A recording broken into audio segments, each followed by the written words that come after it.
So I haven't talked to you in a while, and as a result, the eeriness of communicating this way has returned strongly. So here we are in some slightly altered universe, um, conversing, so to speak, with one another through the generosity of the electrons. So thank you, electrons, and um, whatever else is going on the quantum level. In the past week or 10 days, my clergy organization, or one of them, the Soto Zen Buddhist Association, is collecting Dharma talks on the topic of racism and recent events. So I think they are available if people want to go to the SCBA website, which is just S as in Sam, Z as in zebra, B as in Bob, A as in Apple.org. I think there's a whole library of them now, and I'm sure you're welcome to listen. Unless you're a member, you will be spared the avalanche of emails that have been flying back and forth, indicating a degree of people being a little bit worked up, understandably. And now there's also a kind of a whole shelf of recommended readings.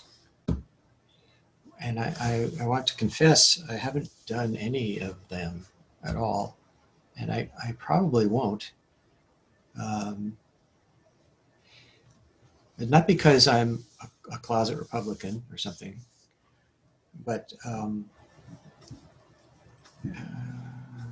in the context of our Buddhist practice, the issue of racism doesn't seem to be all that complicated to me.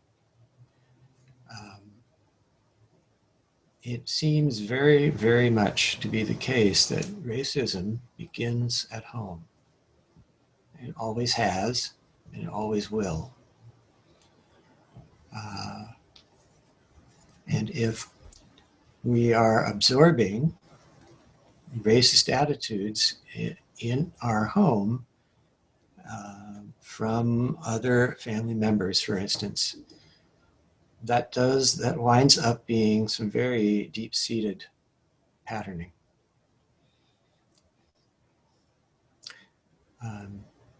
The household I grew up in was a little odd, since my mother was a lifelong Democrat and my father was a lifelong Republican.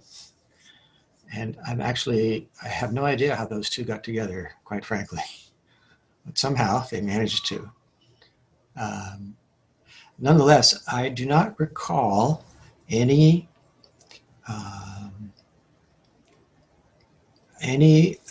overt racist attitudes being expressed in my household. So does that mean that I, avoided the taint altogether? No, I'm afraid not. Because there are racist attitudes embedded in our society from its earliest days. And this is a dreadful shame and a horrible embarrassment, and there is no excuse, really. In terms of practice, though, it doesn't seem to be all that complicated. if as practitioners we accept that racism begins at home, and nowadays most of us aren't living with our parents, we're living in our households as adults in our own right, racism starts in our own hearts. So maybe in other environments, it's necessary to mount a sophisticated intellectual challenge to racism and its various economic, sociological underpinnings. But I think for us practitioners, it doesn't have to be that way. For myself, it wasn't too much of a struggle to accept that I grew up in a racist society and that this manifests from time to time, all but automatically. So what I had to do was to be willing to notice that and to be willing to look carefully at my responses to people of color under all manner of circumstances. And when various kinds of bias to which we as practitioners should be quite accustomed to noticing, actually, quite frankly, our various biases. When that manifests, to understand it in terms of an inheritance from a racist society and be willing not to be moved in the direction of that bias.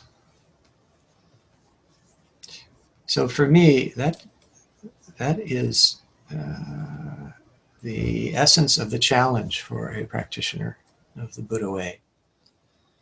There is certainly no sense in which, for a follower of Buddha's way, we can excuse just rolling along with our racist habits. That is simply, there is no way that's acceptable.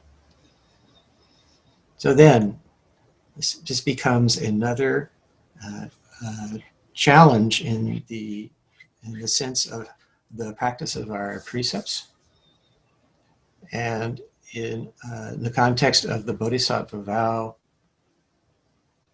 to bring all beings to a place of freedom, to complete liberation.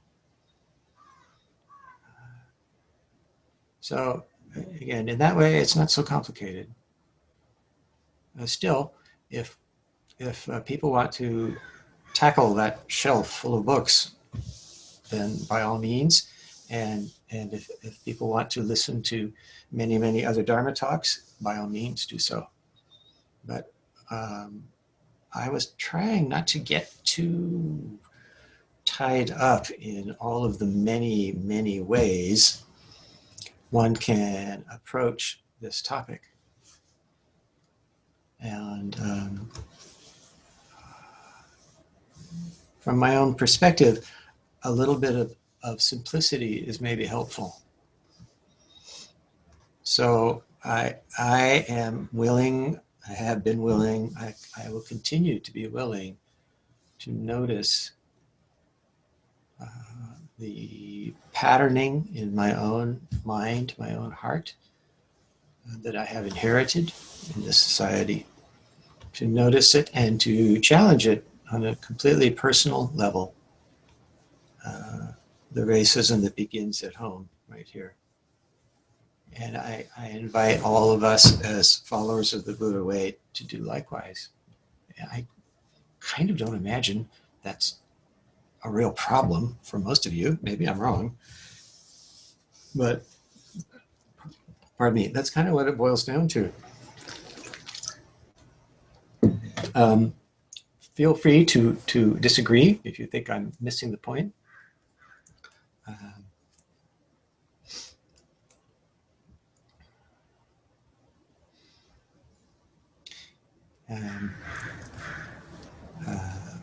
Lately, I've been working a lot with the teaching, which I'm sure very familiar to you now. the teaching of following the stream to the source. And in our sitting practice, there's a remarkable source in this body-mind from which the world emerges. And attending carefully to that process is the anchor of, initially, the practice of smrti or sati, which you probably know is usually number 7 in Buddha's Eightfold Path. Translated as mindfulness, a word which I think pretty well now is being done to death in various contexts. Also, the Western flavored translation is recollection, which I find actually quite helpful. And that anchor becomes a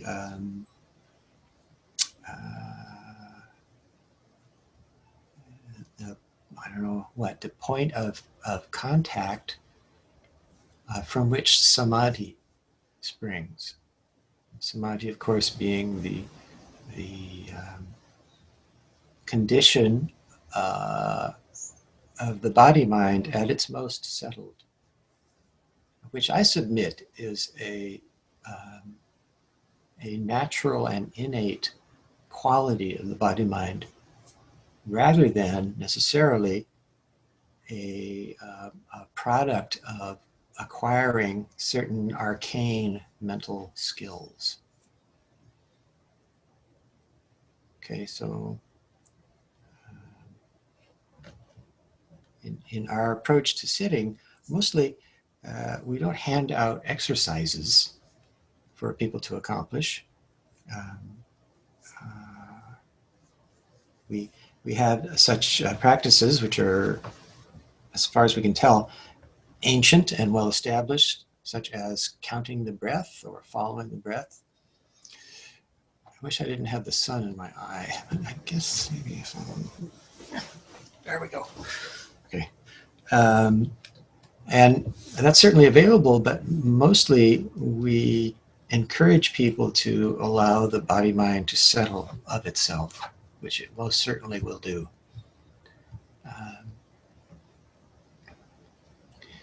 And in the process of this settling, the marvelous source reveals itself. Of course, it's always present.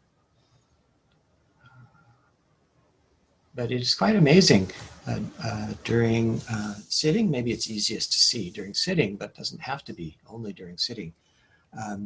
We can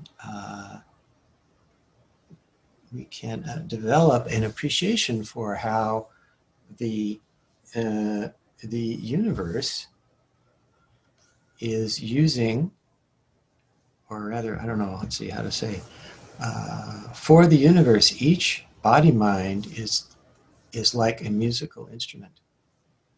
And the universe is playing this remarkable music through each of us. And each musical score, if you like, is completely unique. No two are alike at all.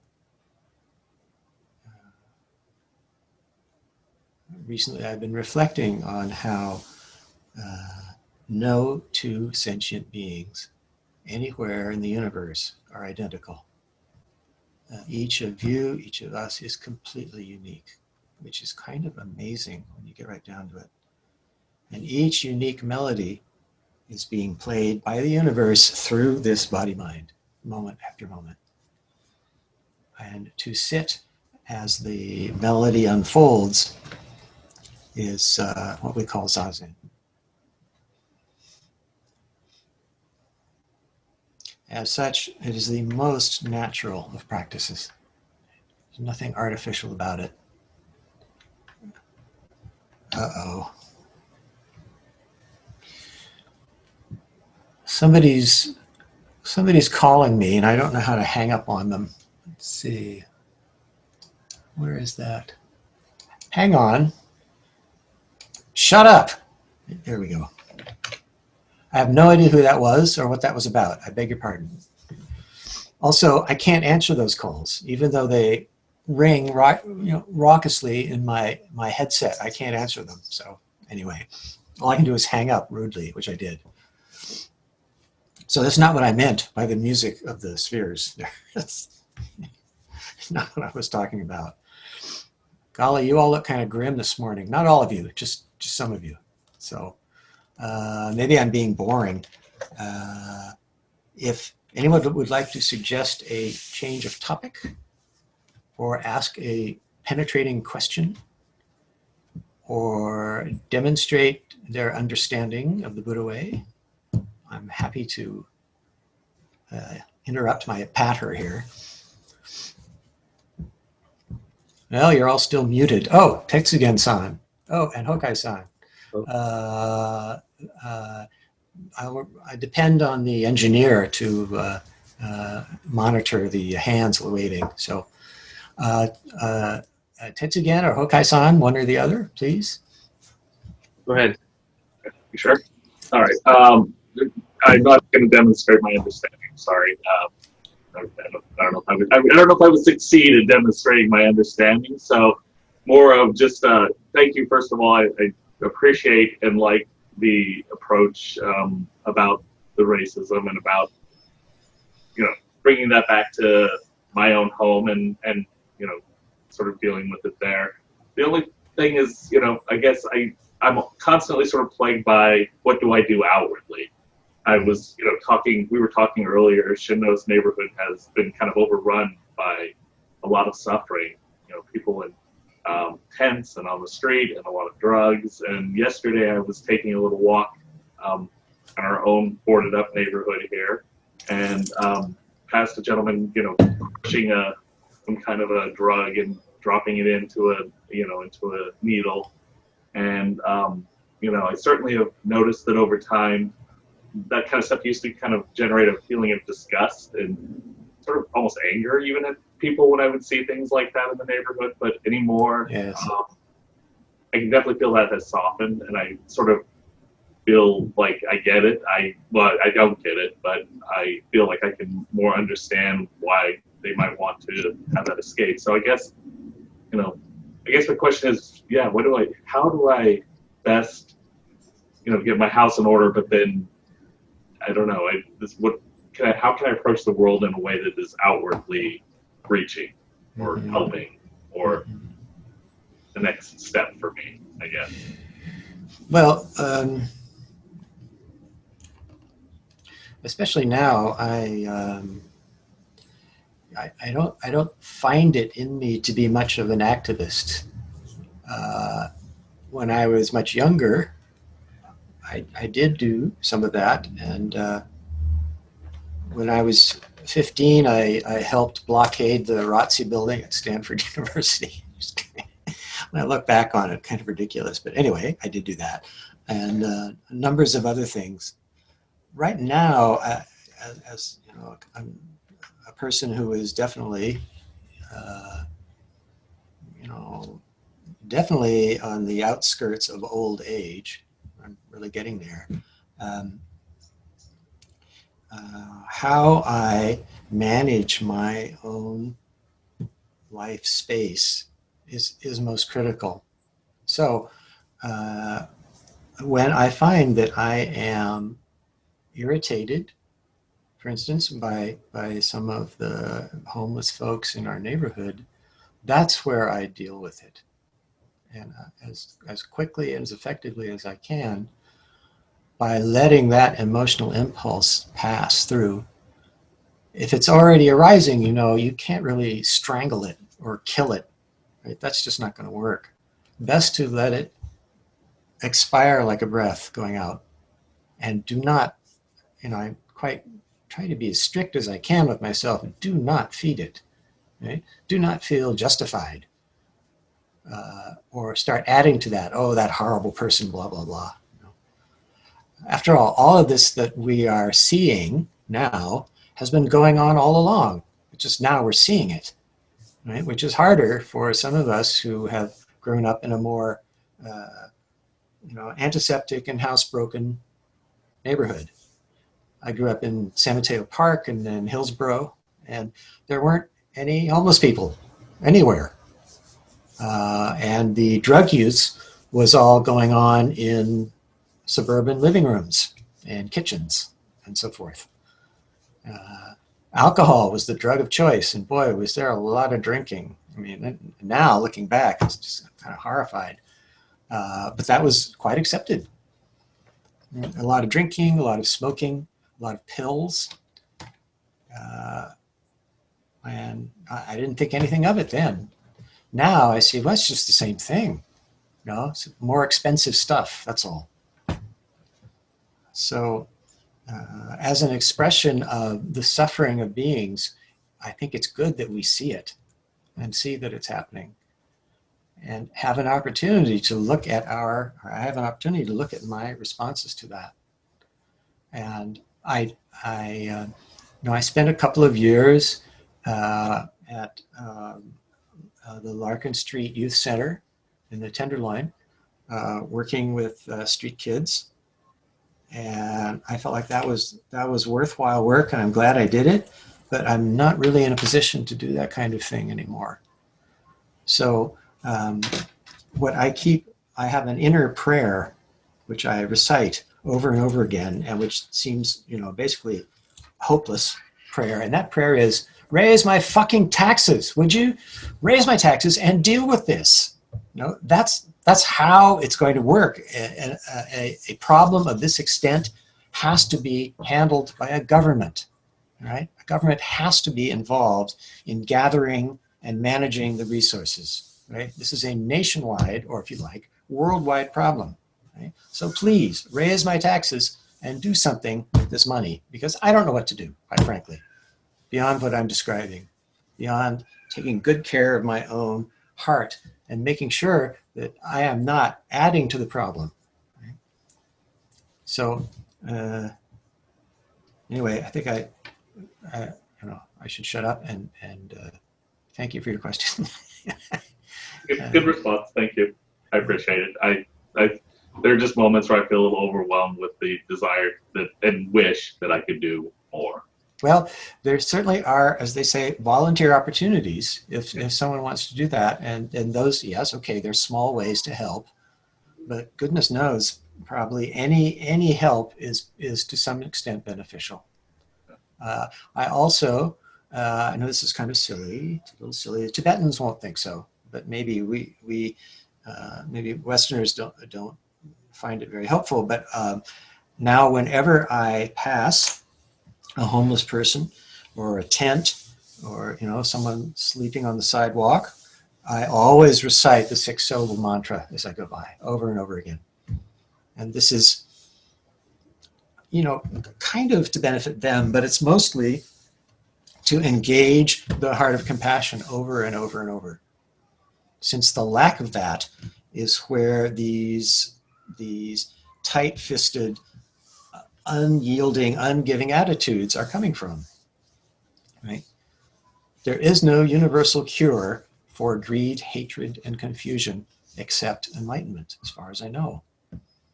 So, okay, we are orienting ourselves over and over again towards the Buddha way and saving all beings, and doing our best to administer the medicine to cure greed, hatred, and confusion. And then from that effort, the impulse and the possibility of being helpful emerges, as I see it. That's just my point of view.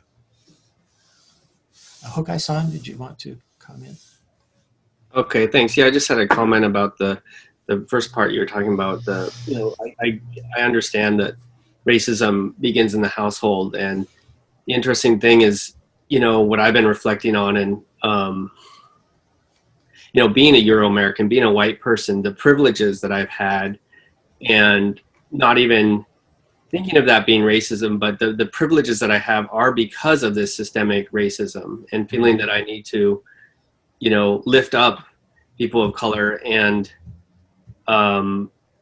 yeah, by not doing anything about it means that I'm also complicit in this, having this this privilege, the privilege of my whole life of, being able to go to college, live, just whatever I've been given. So I've been thinking about that. So I don't know if that, not that I'm,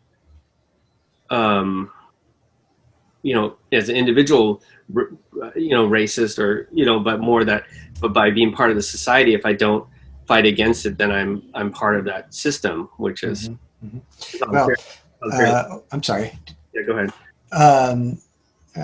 This notion of white privilege, that's one aspect of the whole question that was somewhat new to me, and that I've actually also found quite useful. The other day, I was taking my walk, was out by Dolores Park, and I was crossing the street, and a police car turned in front of me, and there were two cops in the car, and they slowed down, and one of them kind of stuck his head out the window and stared at me, and then said something quickly to the driver, and they went sailing on. And for a moment, I didn't think about that, and then I thought, oh, wait a minute, what if I were a person of color? Right. And I noticed I was carrying a kind of hiking stick in one hand, and I had a sort of a over one shoulder kind of man purse thing where I carry my telephone and stuff.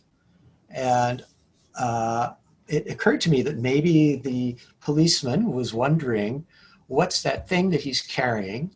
And is there something in that bag over his shoulder?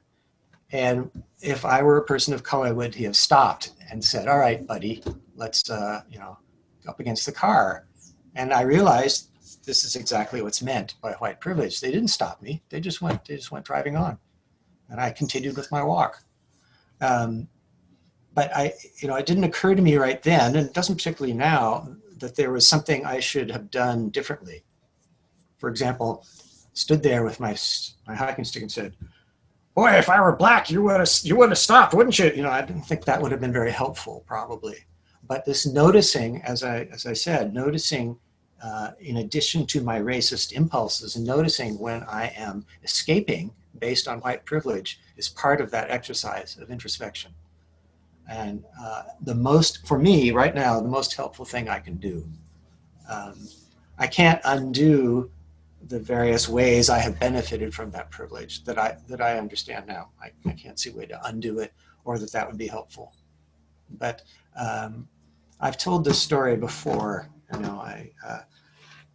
old now, so I can tell stories more than once. But I told you guys about when I was in South Carolina years ago, and of course it was bloody hot. It always seems to be there. And I saw a corner store, and I went in to get a drink, and this black kid, about 10 years old, he went in ahead of me. And so I'm just standing in line the way I do anywhere. And the proprietor ignores the kid and says, "Can I help you, sir?"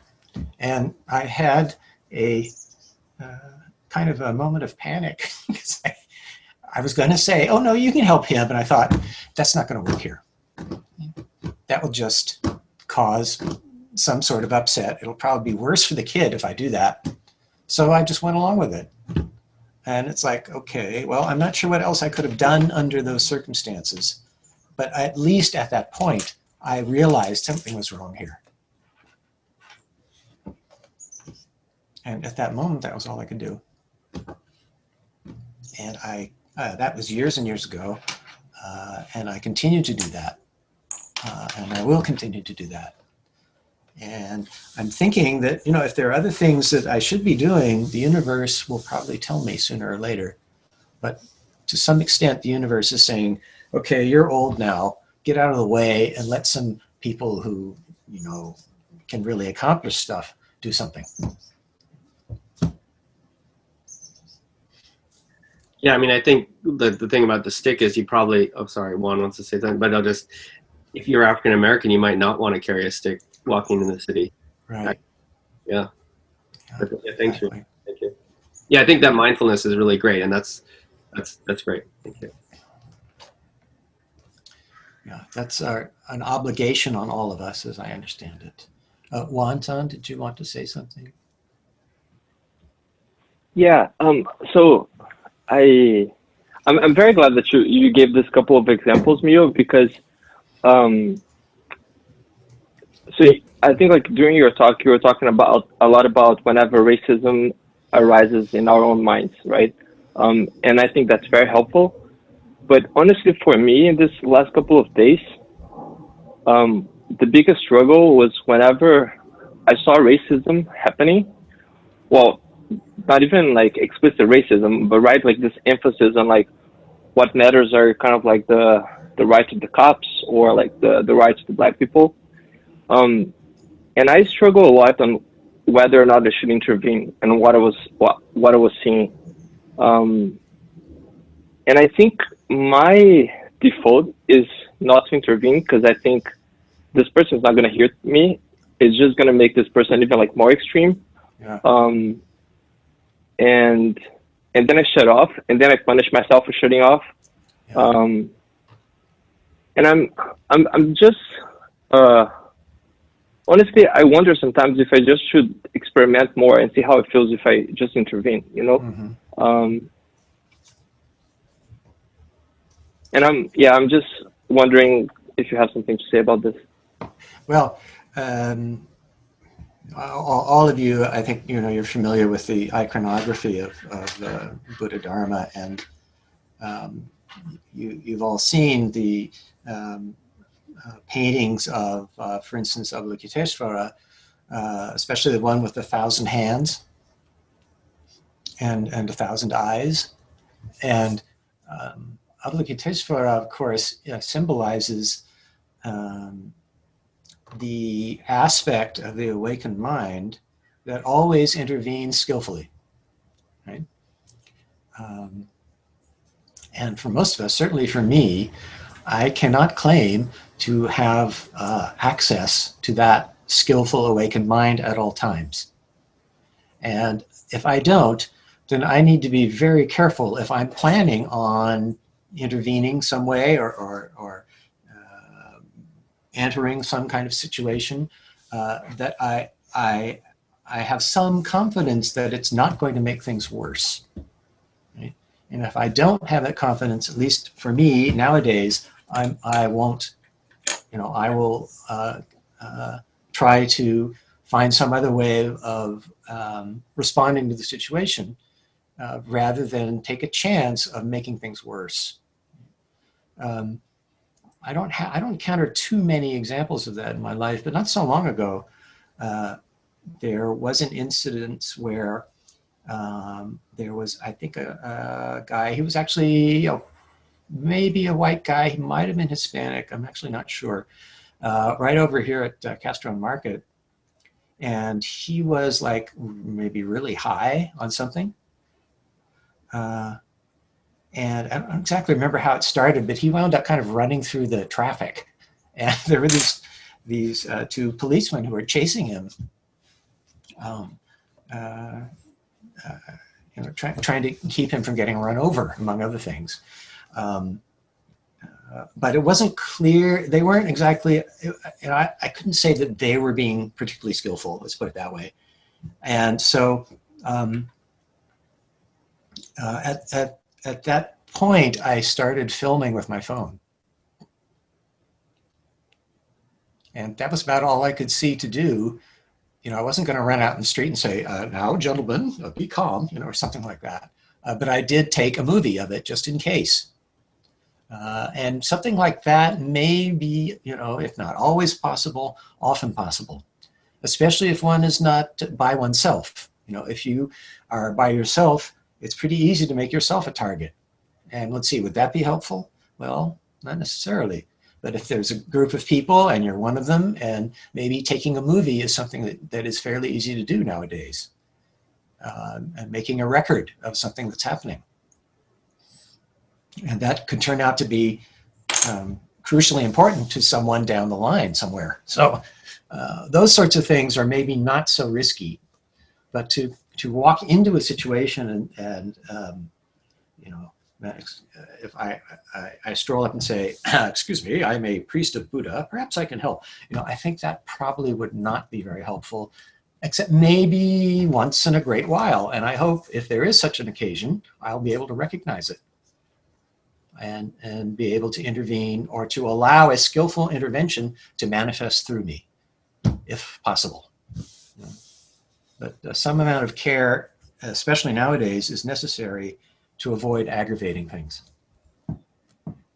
So that's, you know, nothing too brilliant there, but that's what occurs to me. Cheryl-san? Your comments and Juan's comments, they're kind of bringing up for me, there's so many of these instances of such horror that are being filmed. And then, of course, you know, those films are out in the world and creating change. But how...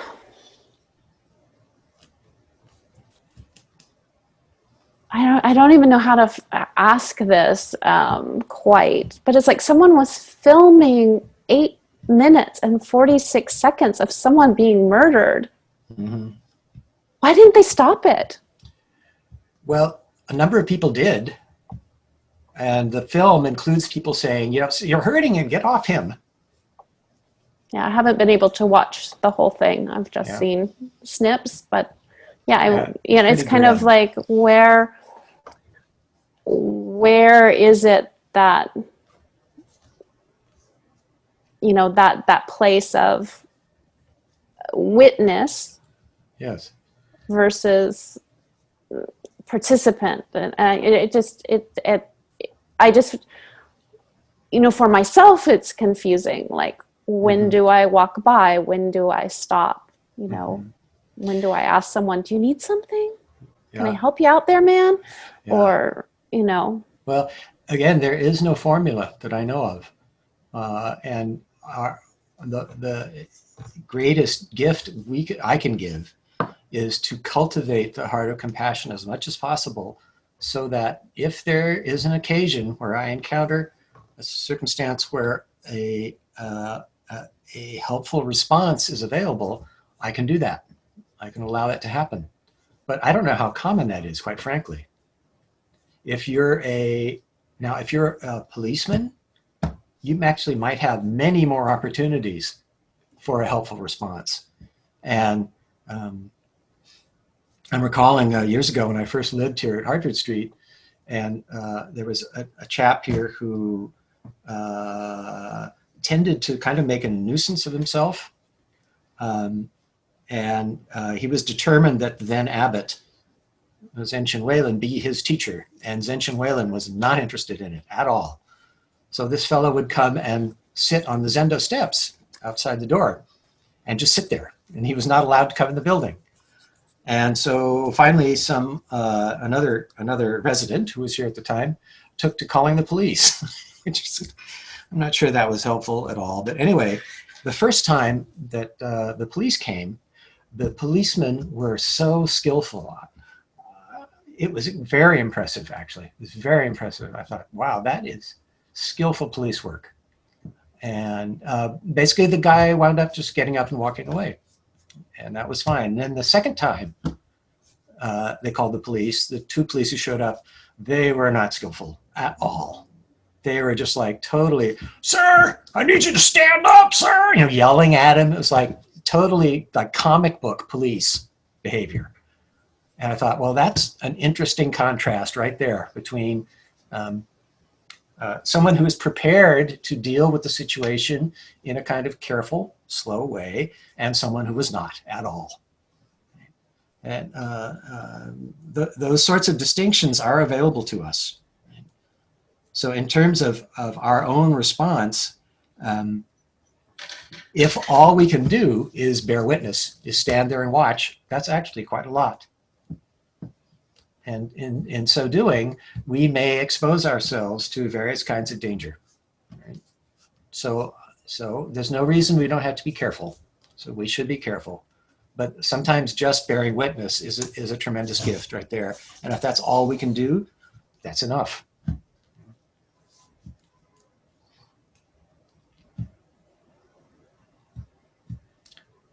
Norbert's on. I just, excuse me. I just have a comment that I think one amazingly huge thing that everyone, perhaps who looks like me, or everyone can do, but especially white people, is to try to notice things that may be very small and subtle and difficult to notice about yourself, which is like, for example, what line do I prefer? I'm in a store. What line do I prefer? What's my internal immediate reaction to this person based on their appearance? You know, in this case, the color of their skin. Things like that, which are by no means easy. In fact, they're very difficult, I think, or at least they can be. That's huge for white people to do. So that's my comment. Yeah, it's a huge thing, an ongoing project. It is a huge thing. It is an ongoing project, and it is part and parcel to our practice of the Buddha way. So, you know, I encourage myself and all of us to have that kind of practice whenever it's possible. And there will be times, there are times for me when I drop the ball and I allow some, I don't know, irritation or habitual response to actually shape my behavior. And then, well, and I need to notice that then when that happens. I wish the sun would stop shining in my eye, but move over. Oh, here we go. Okay. So I make that commitment over and over again.